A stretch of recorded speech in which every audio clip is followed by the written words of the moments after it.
Your life is an expression of your programs because 95% of your life comes from the subconscious.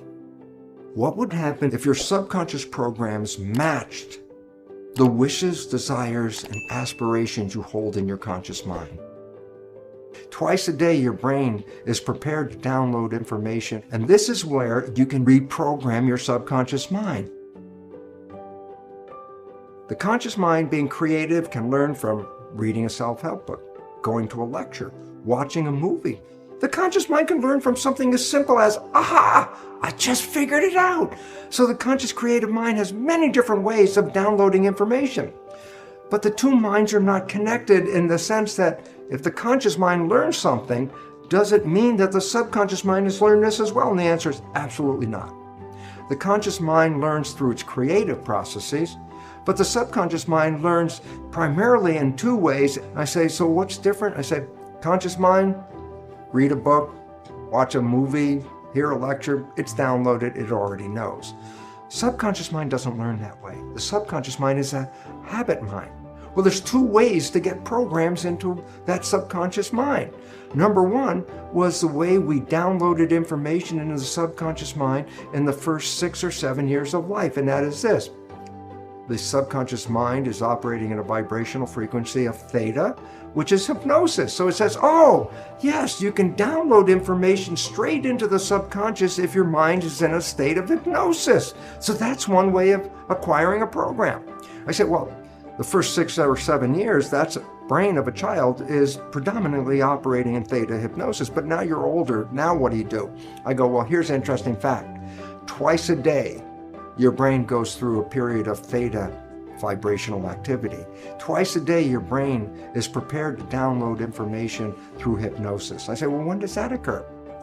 Well, remember, there are vibrational frequencies that ramp up. When you're sleeping, you're at the lowest vibrational frequency called delta.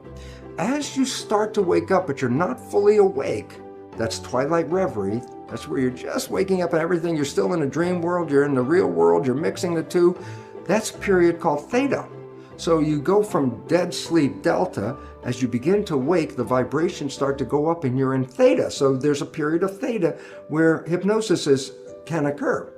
But as you get more awake, theta gets to a higher vibration. Alpha, that's calm consciousness. You're just waking up. You're doing your routine chores of getting ready to leave the house. And by the time you're getting ready to go to work or at work, your brain ramps from alpha, calm conscious, to beta, which is the active consciousness that we usually engage in the busy world in which we live.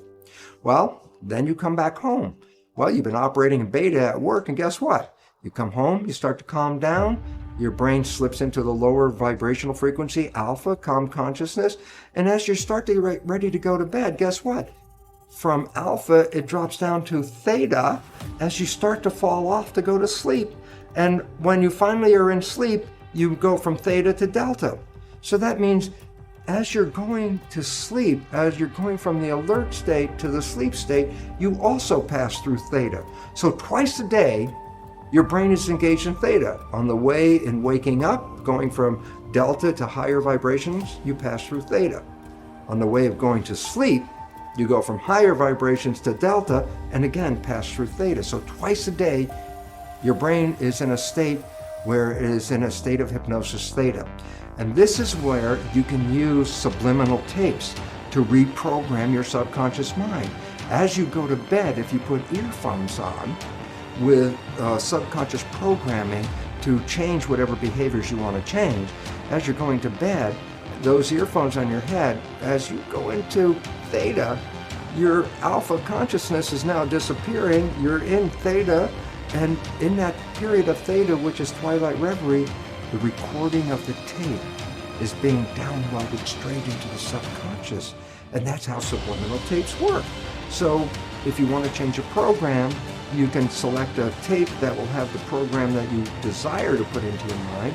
And every night as you go to bed, just put the earphones on and you will be in a process of self-hypnosis. Hypnosis is indeed the first way the subconscious mind learns.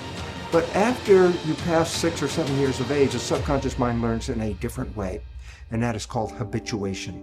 Meaning, if you repeat something and repeat it and repeat it, the subconscious mind will download it and make it a habit.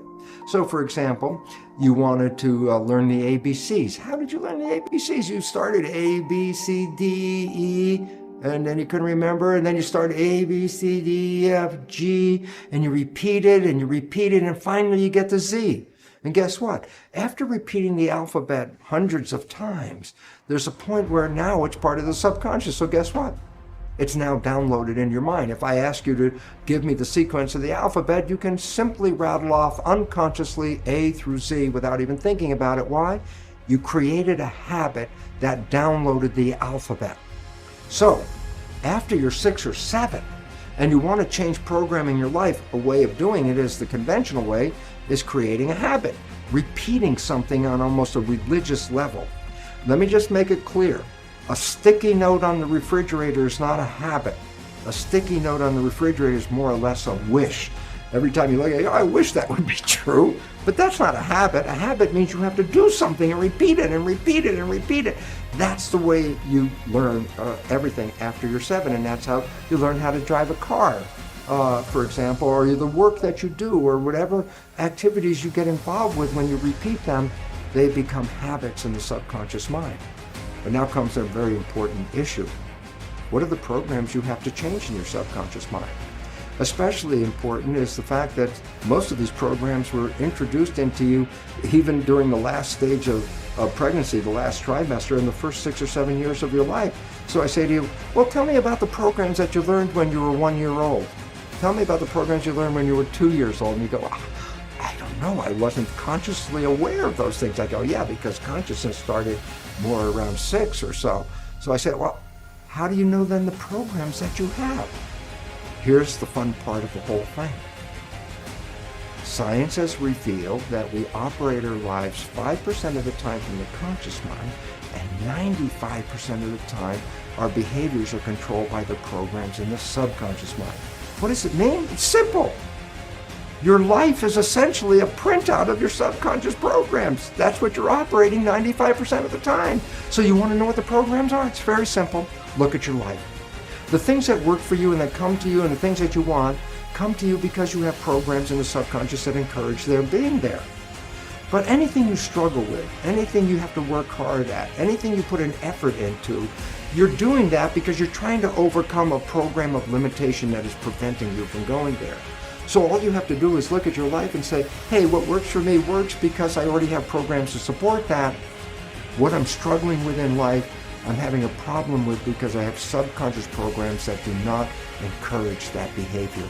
So right away you automatically know what behaviors do you want to change. They're the ones that you have difficulty with. Okay, how do you change them? Well, you can use self-hypnosis, the subliminal tapes. You could change them by creating new behavioral habits that you repeat every day religiously, changing the old behavior and rewriting it live every time, saying, no, don't do it that way. No, don't do it that way. Talking to yourself and saying, that's not what I want. This is what I want. And you constantly repeat this to yourself. Guess what? Habit will inevitably change that program and put it into a new program. So now we're down to a very fundamental understanding of life. And that fundamental understanding of life is this. Your life is an expression of your programs because 95% of your life comes from the subconscious. That if you want to change your life, you could do either 2 things. Stay in the conscious mind, be mindful, or 2, rewrite the programs in your subconscious mind. Think about this. How many of us talk to ourselves and say, oh, come on, Bruce, don't do that. That's such a stupid thing. And I'm talking to myself to try to change a behavior. And it's very frustrating because the more I talk at myself, the less the behavior is changing. And the more I talk, the more angry I get with myself because I'm not listening to my own suggestions. And then I ask people to stop for a moment. I say, you're talking to yourself. Who are you talking to? And you say, well, I'm talking to my subconscious mind. I go, well, there's the problem. The subconscious mind is like a tape recorder. There's nobody in there. So all of that effort to try to change the subconscious mind by talking to it is a waste of time for a very simple reason. There's nobody in there to respond to your new wishes and your new desires. You actually have to engage hypnosis, habituation. What is the consequence of rewriting it? A simple answer is this. What would be the consequence if your subconscious programs matched the wishes, desires, and aspirations you hold in your conscious mind? Thank God we can reprogram the subconscious mind.